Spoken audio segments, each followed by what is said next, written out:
So I hope you're having a wonderful day so far today. You all look like you are. And I thought maybe we could, the last few sessions we've been leaving kirtan till a little bit later on, and then sometimes it feels like we run out of time.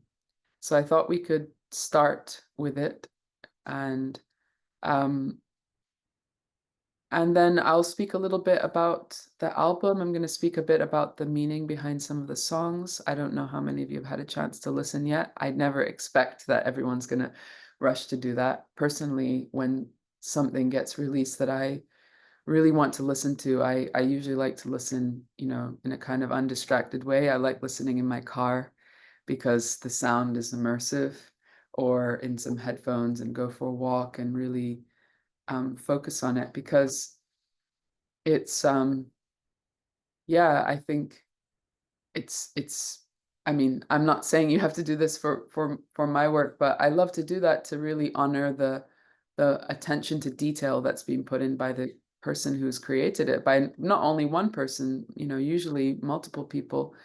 And it's so rewarding. I remember listening to my friend Goravani's album called 10 Million Moons, which I highly recommend if you've never heard that. How many of you have heard that or heard of it at least? Raise your hand. Oh my goodness. Okay. So those of you that haven't, it's a classic of I feel it's a classic of sacred music, and I really urge you to listen to it. And it's an album that definitely helped to set me off on this journey of thinking that, I could record something and that might be something valuable and a service to offer. So that album came out in 2009, beginning of 2009. And at that time, I had just graduated from university and I just started touring with Goravani. So a lot of people think that I'm singing on the album because there's some female singers, and one of them even sounds slightly similar, I guess, to me. I mean, something can sound more similar if you assume that it is that person. So people are always like, "Oh, I love that track you sing together." And I'm like, "No, no. I wasn't even singing that much at that time." Um, but yeah, this album it's a real mix of it's mostly actually traditional songs, but they are arranged and composed in a very personal way. And when I heard it, oh, I remember listening in my car all those years ago. I definitely didn't have a good sound system in my student car, but I remember noticing all these little details and really thinking about the choices that would have been made, all that little horn instrument just right there that just grabs your attention, all these little things. So all that to say, if you haven't had a chance to listen, that's completely fine. But if you do have any things you're curious about, or one of my friends was saying, "Oh, have you posted up the meanings of the songs yet?" Because he'd been listening and he wanted to know what. Not all of them are kind of well known, I suppose. Or sometimes when you sing something that is well known in a different tune, it becomes unrecognizable. So, so we'll speak about that in a little bit. I wanted to start with singing the Maha Mantra tune that we recorded on the album, which I called it. I think it's the penultimate track, and it's called Guha Maha Mantra.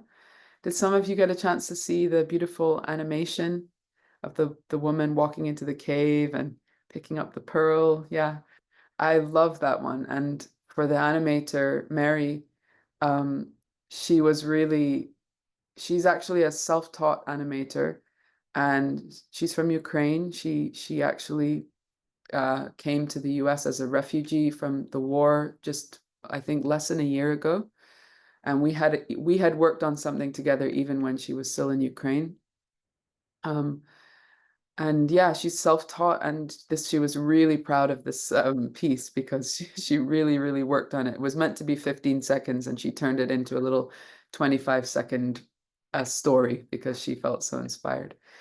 But yeah, this Maha Mantra, you might have read something I posted about it where I had a very memorable experience of being in a kirtan with this tune with my friend in India, Rupa Manjari. We were singing together in a hospice in Vrindavan, a very sacred town in India.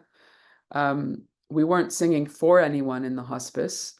It's just that her father helped to found the hospice. So she said, well, there's some empty rooms there, the quiet rooms, like maybe we can do some kirtan there because we both happened to be there at the same time. So I went along with my sister and a couple other friends, and we shared kirtan. We took turns going around a circle leading, and that's also, I think, one of the most sweet ways of doing kirtan when you get together with your friends. I feel like Badr has definitely done this before. And you just go around the circle and each person leads a kirtan for as long as, they feel to. It's so intimate, so sweet. And those experiences have become less in my life as well for whatever reason. I think I do a lot of events where, I'm inviting everyone to join. But the type of way that kirtan was for me at home, or actually sometimes it is with me and my husband, we do kirtan together. But it was just a moment that left such a deep impression in my mind, also because it was in a hospice. And as we know, whether it's funerals or hospitals, hospices, illness itself, those stimuli can really bring us into connection with the truth of our existence. That is, it is temporary, and that we're all moving towards a destination that, while we don't know what the circumstances will be, we know that it's coming at some point. And in Western culture, it tends to be something that's very veiled. We don't like to speak about it. We say, even though we're happy to put skeletons on the front lawn for Halloween, but if we have to think about death, it seems like something you should, keep a little at bay. So obviously in the Eastern traditions, whether it's Buddhism, Hinduism, Jainism, all the Eastern spiritual traditions confront death in a very almost, at times it's so, un I don't know what the word is. It's so direct that it could almost seem like it's even a joyous thing, because it's considered, of course, that it's not the end. But at the same time, kirtan chanting at those moments has been some of the most joyful kirtans I've ever had in my life, because the normal veils of, like, the sort of politeness and just the interpersonal things that we experience day to day, just because we're just trying to move through this world and, not offend anybody, or whatever, whatever it may be, those things fall away, and we feel extremely connected to each other in a very timeless way. I think every kirtan can be that way, but those circumstances evoke it in a very potent way. So let's sing this tune together a little bit, and yeah, let me bring my.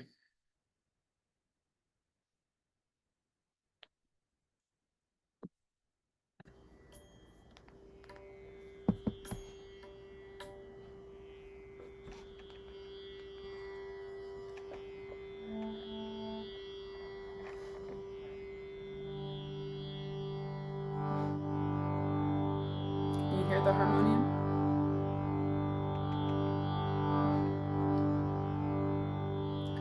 We can close our eyes for a moment.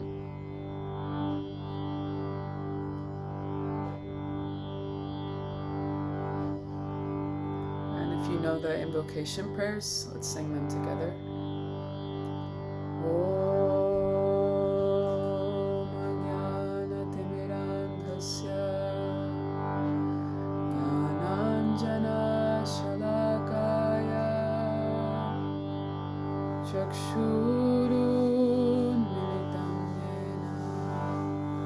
Tasmai Shri Gurave Namah. Namah Om Vishnu Padaya Krishna Prashtaya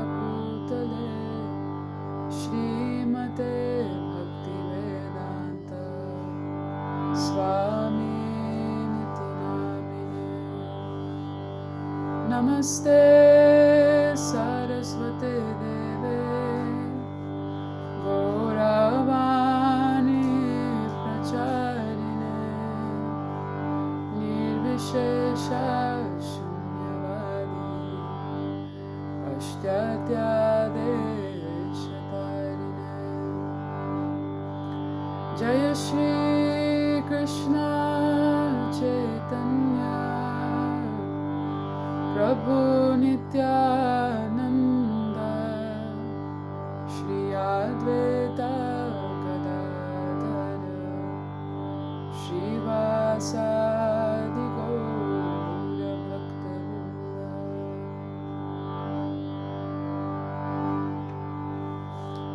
Hare Krishna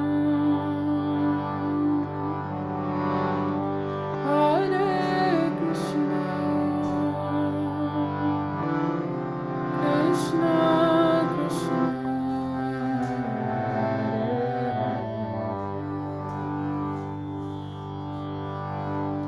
Hare Rama Hare Rama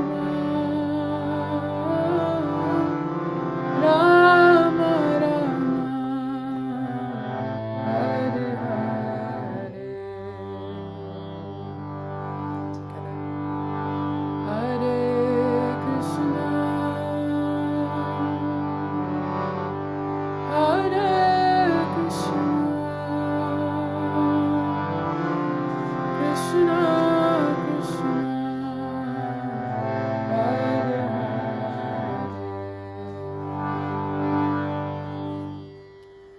Hare Hare Rama Hare Rama Rama Rama Hare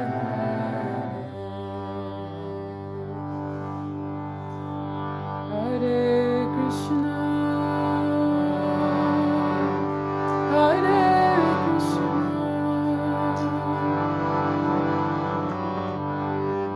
Krishna Krishna Hare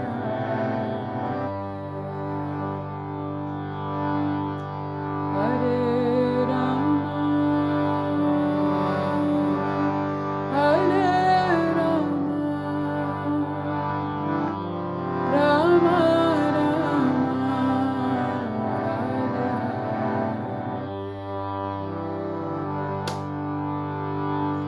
Hare Hare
Hare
Rama,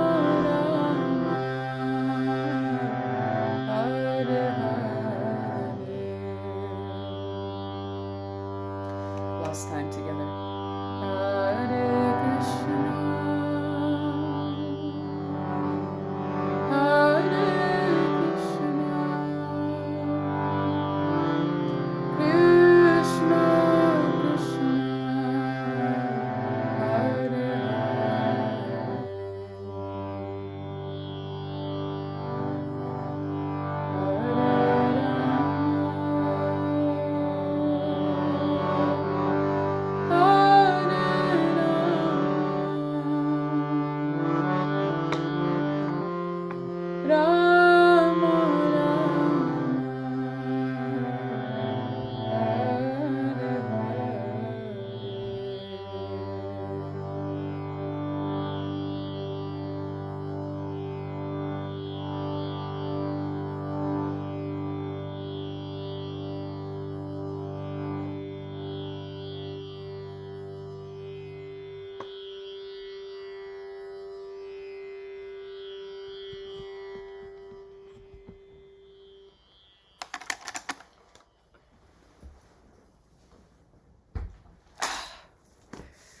Thank you so much. So wonderful to sing with you. And I continue to be amazed of how we can experience kirtan connection through a screen. So I am going to adjust my my audio settings because I need to turn the heater on in here and I don't want you to hear a whirring in the background. I'm still trying to get better at configuring these audio settings for just the right amount of, okay. It's getting really cold in the mornings. Well, not really cold, but in the Bay Area when it's, it's like sunny and very pleasant most of the year round. I've never lived in a place that has such good weather so consistently. When it starts getting chilly, you notice it. So yeah, I wanted to open up the space for questions, and I'll keep an eye out for questions in the chat, or if you would rather ask it, in speaking, you can raise your hand and we can unmute. Oh, there's a question already. That was fast. Jay, I guess you were waiting for your moment. Thank you. Um, Feel is such a beautiful and potent track that really touches my heart sonically and lyrically. My favorite on the album so far. Thank you so much. That's really sweet to hear. I'll read the rest of your comment as well. Feel was one that almost got left behind on the project. And sometimes it's like that well, I think usually it's like that. You kind of have lots of different ideas going out there, and they all get developed to different degrees. And then at a certain point, you start losing some to sort of the movement of time. You're like, okay, that one's not ready yet. I guess it's not going to be coming with us on the journey, this song. And Feel was almost one of those because I actually I sang it in like an improvised way in one of our first sessions with it. And it was so simple in the improvisation that I thought it was too simple, and I thought I had to write more lyrics for it. And so for months, maybe more than a year, I thought, oh, I got to write some lyrics. And I was putting it off. And then I tried to write a whole song. I even recorded extra verses, and nothing I did felt right. But I liked the song. I mean, I liked the sound of it and the sentiment, the mood of why I wrote it in the first place. And then I just realized, actually, I think maybe it's okay just as it was. It was an improvisation, and I think it's still beautiful. And so I'm really glad that you like it. That's really encouraging. Um, and it's a very important song because I think um, you know, I think everyone has their individual experience of this, but for me it was prompted by a specific memory of like a intense loneliness that I was feeling many, many years ago in New York. I was staying there for a period of months, and somebody had offered me to stay in their apartment, and they used to travel all the time, so they weren't there. And the apartment was in an area called Hell's Kitchen. For those of you that know Manhattan, you know, it's intense. It's an intense area in the midtown of Manhattan. And I'm a country girl, like I grew up in the countryside. I wasn't used to the city. And the loneliness in the city is kind of more intense because there's so many people, but there's a lot of people just feeling lonely. And I also wasn't used to seeing so many people suffering from mental illness in the street because I come from England, and England's definitely no paradise. But I think because we have a little bit more systems in our healthcare to catch people before they end up being in the street. So every time I'd walk on the street, I would just find it like it was like an onslaught of your senses and also of your heart, that you'd feel so like powerless to really do anything. There's too many people who are struggling, and even people you walk past, you can kind of feel like a lot of people just are not happy. So one night I remember I couldn't sleep, and I was tossing and turning, and I could just hear this hum that felt like the sound of like hundreds of photocopiers and things that were left on in offices around, like the lights left on, the refrigerators left on. And it was just this very lonely sound, that there's like all these machines that are just on, and all these people. I don't know, it was a particular experience. So I was remembering this poem by a writer called Daniel Ladinsky, inspired by the Sufi poet Hafez, where he says, "Don't surrender your loneliness." And he speaks about how loneliness can shape and transform us in a spiritual way. It's a very famous poem. You may have heard it before. And yeah, so I think songs and poems and things should exist to also speak to those difficult times. And of course, so many do, but it was my attempt of exploring that myself. Um, Beloved guide, I love the line, I don't want to, I won't waste time. Help me fill the gaps with gold. Yes, you mentioned kintsugi. That Japanese, for those of you that don't know, this Japanese art of repairing cracked pottery with gold, that definitely was an inspiration for that line. And the other inspiration, I was just telling my husband yesterday, was in the Hare Krishna temple or the ISKCON temple here. The leader of the temple, Vaisheshika Das, he's a really very amazing person. And I had met him maybe about 10 years ago. And something he said, or maybe I heard him say it in a lecture he gave or something like that. He spoke about filling the gaps in our day. Um, and this is something that he does, you know, if he's on a car journey somewhere, he he'll he'll take out his phone and he'll start reading some verses from sacred texts from the Bhagavad Gita, or he'll start chanting, or he just fills every little gap in his time where if he doesn't have anything that he needs to do, he'll fill it with something that uplifts the consciousness. And I found that equally, you know, awe-inspiring as sort of like intimidating. Like, wow, my instinct is to open Instagram if I'm sitting and not doing anything. Sad to say. Actually, I left my phone behind by accident yesterday, and it was the most wonderful morning. And then we stopped to get some groceries and some things, and I didn't have my phone, and I realized I'd left a book of poetry in the you know, the glove box of the car. So I just sat there reading poetry in the sunshine. And I was like, this are the good things that can happen when you leave your phone at home. So filling the gaps with gold, that was part of that, a prayer to the teacher, to the guru, to help me have that taste that when I have a moment that I actually do something really substantial with it rather than just sort of wasting it. Thank you for these lovely questions, Jay.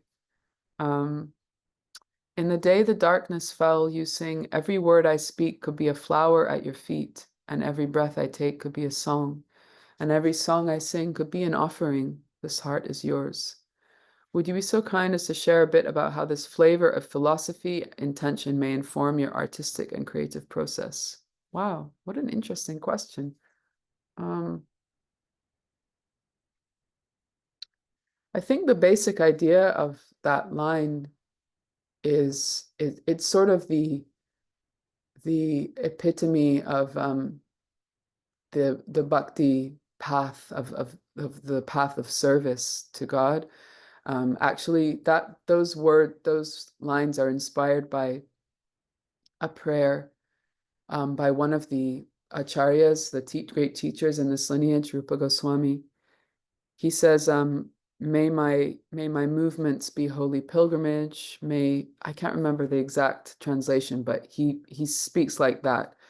And I had heard that some years ago, and it's like it's an amazing thing to aspire for. May every word I speak.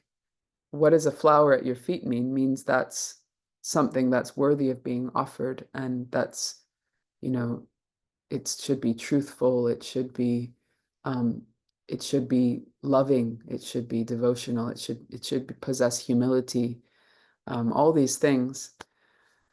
Um, when you're having an argument with your spouse, or, you know, you're getting road rage and shouting at a driver of a car, like that's probably not a flower at the feet of the divine. So it's something to aspire for. Every word that comes out of my mouth, may that be a flower at your feet. And the rest of it too, every breath be a song, every song as an offering.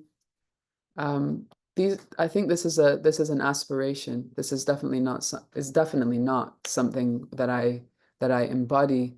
But I do think that if I was to try and outline like after I wrote this, I was like, wow, it's almost like a mission statement, you could say, for life, for an aspirational life. And I'm glad that it sort of came into being, because I need to remember that. I need it's a weird thing with words and songs and things like that. I think sometimes it seems like it didn't really come out. It kind of came out of you, but because it was coming from inspiration from so many great um, saints and personalities, it's not really something that I think is mine. It's more like, wow, that's very instructive to me. Um, so as far as how it informs the artistic and creative process,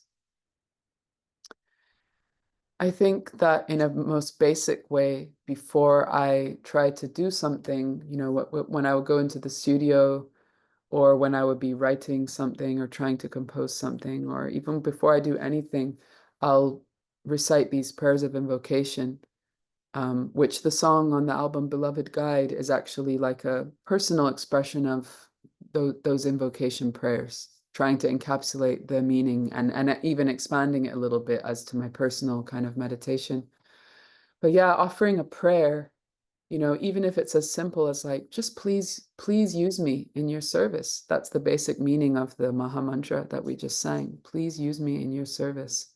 Because we don't always know what that is. We usually don't know how that's meant to exactly come out or what it's meant to look like. You know,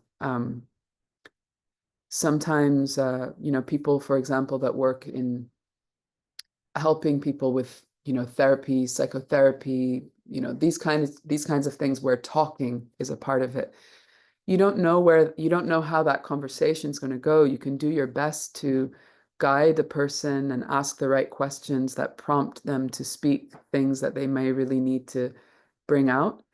But and same with medicine, like you can't control every aspect of it. So the best you can do is obviously be really good at what you do and diligent in, you know, if you're a musician, try to be good at practicing your instrument or good at refining your skill with the tools that you use. But then you can just only pray to be used in service, in divine service. And I do think that my experience of doing that is that things happen in ways that I for sure know it's not my ability, because something happens that far exceeds my own ability. And I had been told about that for since childhood, you know, about that principle. So I guess I keep trying to put it into action and see, you know, it's always an experiment. Is this going to work? And it does, but not in a way that it's not like a magic spell. Like, you know, you just say the mantra and then, wow, I'm super empowered and I just wrote 50 songs and I'm doing a stadium tour. It's not like that. It's something that I think you have to be introspective and you have to kind of know yourself and also notice. Um, so that's, I guess, a simple way of talking about how it informs the creative process. Um, and just one more thing to add to that, I think, is just being conscious of, um, you know, artistic expression. There's so many variegated ways of doing that and what it means for the person who's doing it. There's a lot of art that is expressed purely as a need for the artist to be seen. Like, see, I want to share my experience and I want people to see me, and that makes me feel seen, that makes me feel whole. It's something about the artistic nature that I want to share my experience. And so it's particularly with a project like this, when there's lyrics that are personal, I think it's also having a mind of like, is this an offering truly, or is this me just wanting to just have people hear me and see me, and wanting to, you know, if there's a dial for that, make sure that it's at least in the middle and not like turned far one way, like, oh, I just want people to know that I'm so poetic or whatever that may be. And you notice it sometimes, you know, when you're writing something, you're like, oh, how could I make this sound more, you know, whatever it is. And you realize, oh, I'm trying to sound clever right now, or I'm trying to be something. And then you kind of turn the dial back towards the middle. Um, yeah, there's a song by an artist that I grew up listening to, India Ari, called Back to the Middle, and just reminded me of that. She's actually been a great inspiration to me because I discovered her music when I was 13 years old. I saw the cover of her album in a record shop window, and the cover of the album had a peacock feather on it, and her name was India. So for me, growing up with, I mean, India and culture from India was my whole world. And, you know, peacock feather is in the hair, in Krishna's hair. So I was like, what is that about? And I went into the shop. I still wasn't like someone who bought a lot of music. I was just quite young. And listening to her music was the first time that my parents had always taught us growing up, oh, don't listen to the music on the radio. Like, they didn't like the kind of values and the energy that it shared. So I listened to a lot of other music, but pop music was something that was like a little taboo. But hearing her sing, I felt like, wow, she's singing about things that are deep. She has so much depth to her lyricism. She's talking about, not being just obsessed with material things, not being so focused on your skin and your body and your hair being your identity. She's talking about life and death, about God. I never heard songs like that. Um, I just never heard songs like that. What to speak of someone being popular who was, writing like that. So I think, artists like that have inspired me that it is possible to both express your personal experience as well as um, share things that have a deep, well, I guess part of that, if you express your personal experience, I think with humility, it's always going to resonate with somebody. So sorry, that was a little bit of a tangent. But that's what this is for. Ramit, thank you so much for the question. Thank you so much, Jay. Those were really thoughtful questions. I really appreciate it. Um, Ramit, how does your personal daily spiritual practice influence your artistic process and musical offerings, such as this album, that extend beyond the traditional kirtans of the Bhakti tradition? Thank you. Um, thank you for the question. I'm finding your face on the screen. Oh, yes, there you are. You're over here for me. Um, Personal daily spiritual practice. I I don't know if I would say that my practice influences the things that I do that extend outside of the traditional bhakti kirtans. Other than that, I tend to feel that my personal practice and my main personal practice that's, something I'm committed to is chanting on the japa mala. I tend to feel that if I don't do my personal practice properly, and of course, a committed practice that's daily, you're going to have ups and downs. So this is something that I do struggle with at times. Um, if I don't do that properly, then the substance and the energy of the things that I share publicly will be off. It won't be right. So in that way, I think they influence each other in that I feel like they're sort of like heart and lungs, like which organ is more important. They're both important. Um, I think also as a practitioner, as a spiritual practitioner, um, that gives me the opportunity to have those experiences, whether they be like the song on the album, "The Day the Darkness Fell," is about a crisis of faith that I experienced many years ago, but since that time, I experienced it again a few years ago. And, those times can be usually it's triggered by something that's can be very, very emotionally distressing and difficult to just be like, oh, this is just meant to be, and I'm just meant to experience this. Um, and it usually is a signpost that calls for a deeper excavation of what our understanding of faith is. And we find that maybe some of our practice has been a bit shallow, or that it's been based on other people's, other people, oh, they do this, so I guess I'll do this too. So I guess having a practice enables me to have those kind of experiences, as uncomfortable as they may be sometimes, and then to have a vehicle to express them in poetry or song, um, is really it. I think it's healthy for my practice. So in a way, you were alluding to something which I hadn't really thought through, that it probably brings health to my practice, because if I didn't have a way of expressing it, of course I could just express it in a journal, and that's also very good. It doesn't have to be that I share it with the world. But I think it brings honesty in both, more honesty. And that's always a good thing because there's nothing to hide. On the spiritual path, if you're hiding something, that's usually not a very good, it's not a very good sign.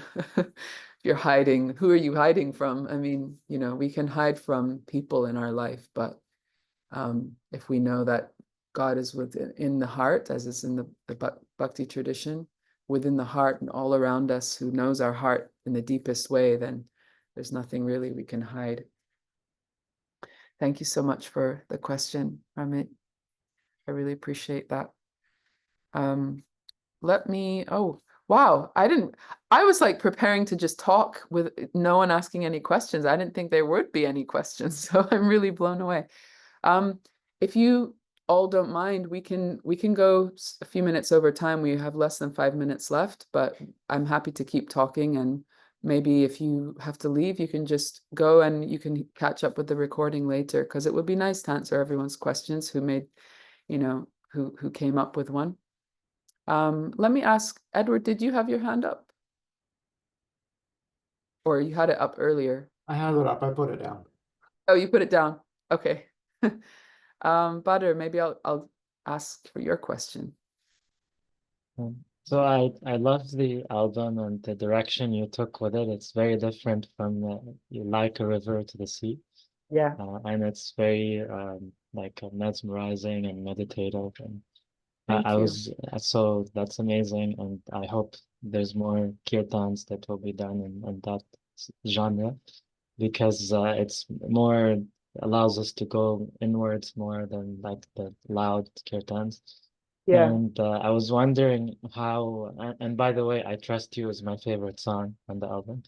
And I was wondering how you would play these songs live because there's a lot of like electronic elements, I think. So would Yeah, it be, how would it be done if you do it live? that's a great question. Well, partially, I actually have done quite a few of them live because I did them on the tour that I did in America, and that was the first time I was sharing them. When I think back to that now, I'm like, oh, that was so, it was either brave or it was sort of like I just had a blind spot where I didn't realize, well, people have never heard these songs, but I'm just doing them, you know, because that could not go well also if people are like, wait a minute, why are you singing these songs? I thought you were just going to do kirtan. Um, but yeah, we did. So we had our producer, Chris Scholar. He does live sampling. So some of the sort of electronic elements can be, what's the word, lined up on one of these sampling, you know, the buttons that you press. So he did that live. And then, yeah, some of them were just adapted for live performance. So we had um, keys and guitar, bass, and yeah, we just did. They're different. So you've heard, I think, the Into the Forest live album. I'm trying to think which of these would be really difficult. I think many of them rely on either guitar or keys. So that's the thing. You just need someone who plays those because I don't play either, which is something I'm thinking I need to work on more so so that I can accompany myself. But yeah, I'm thinking to do some touring next year in the first quarter of the year. And so we'll have to figure out how to do that between now and then a little bit better. But yeah, it's always a thing because songs sound a certain way on a recording, and then if you can't make them sound, even if they sound different, if you can't make them sound at least as beautiful live, that's always a bit of a down. But hopefully the lyrics also, you know, they're still going to stay the same and convey. Um, but it is a challenge because sometimes, like I had been doing these kirtans at the Castro Room, which Dee has been a part of, or I think Dee might have gone. Um, and yes, people that are used to hearing my recorded music, sometimes they expect that in a live setting where it's just traditional kirtan. And then, of course, there's going to be nothing like that. I'm just playing a harmonium. So I'm starting to wonder how to navigate these different spaces and how to clearly signify maybe what different events are going to be. If people are like, well, I don't really, it's different things appeal to different people. And Some people really just want to chant mantras and aren't so interested in original songs. So we'll see. And thank you so much for the question. Thank you. So I'll try and answer a little bit more. Well, no need to be brief, I guess, but I'll try not to give too long answers. So I'll go to Jean's question. Oh, it wasn't a question. It was just yeah, she can relate very much to the experience in New York. Yeah, it's a challenging place, but going back there soon. Be there in a few weeks, I think. I think Dee left, but I'm going to answer this anyway in case she listens later. She was asking about the translation of Sundar Tedyan.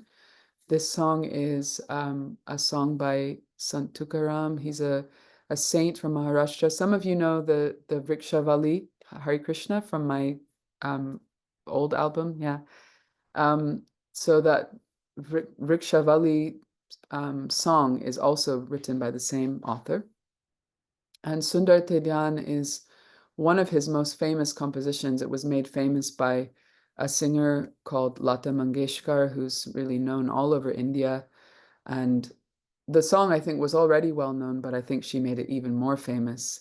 And it's basically a description um, of a darshan, of seeing God and being seen by. So he's describing Krishna, he's describing Krishna's form, his jewelry, his clothing, and the bliss that comes from beholding him. And it's just it's actually a very simple lyrics. It's these songs were meant to be learned and sung by everyone, whether they were, greatly educated or just simple village people. I think that's part of the reason for the popularity of the song. It's so simple, but it's so profound.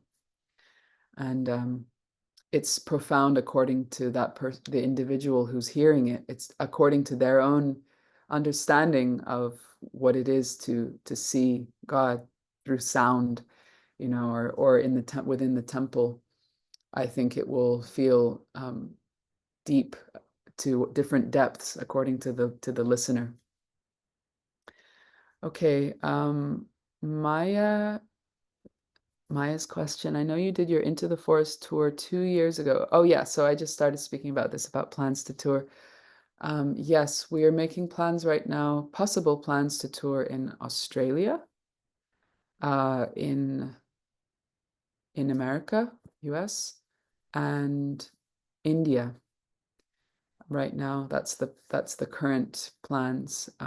Still have to see when to do something in England or in Europe, but we'll definitely, as soon as we have it more figured out, we'll definitely announce that. And yeah, now my only thing is like, well, what should I call the tour? Because we already did an Into the Forest tour. Maybe we have to call it Deeper into the Forest.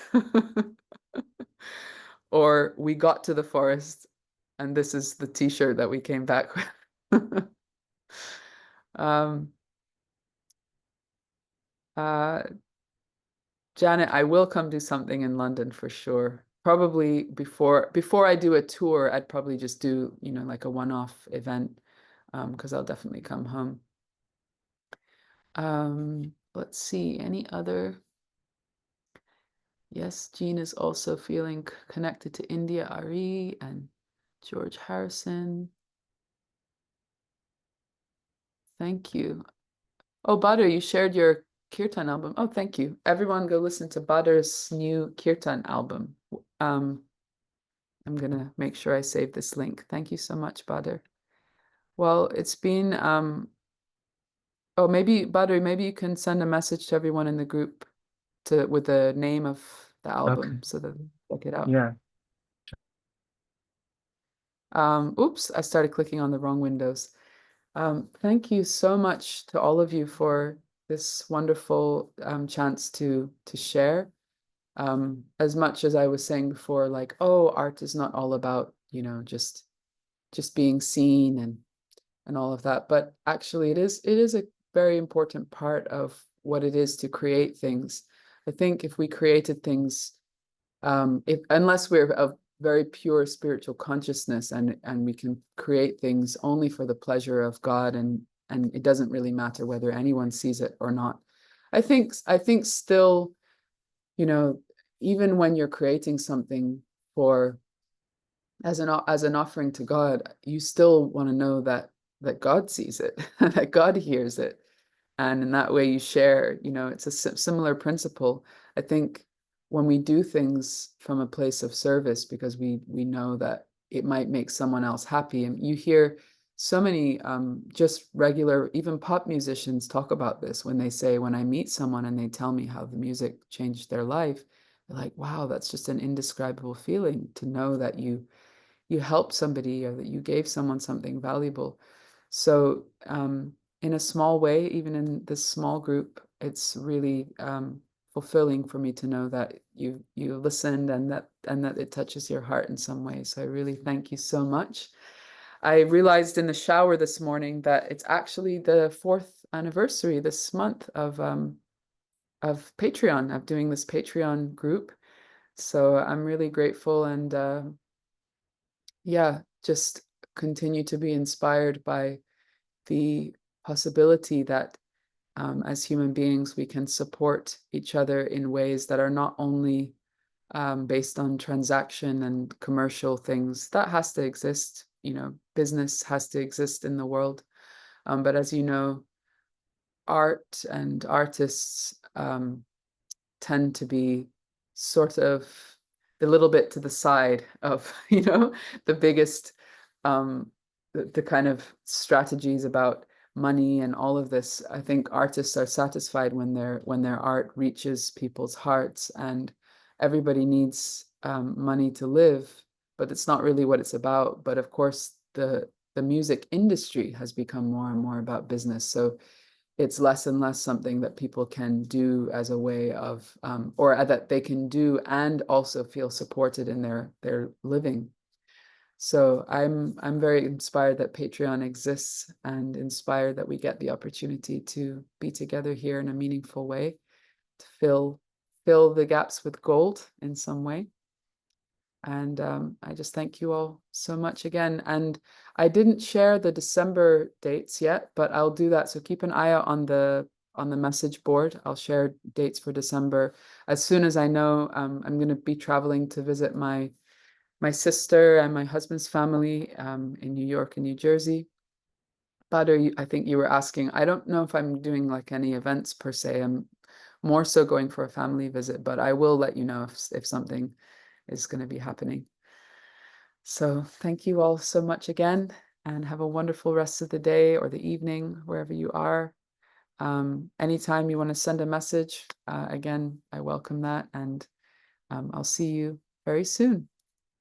Thank you all. And Badr's album's called From Here to Eternity. Thank you so much, Badr. Thank you for creating your music. Thank you all. See you soon.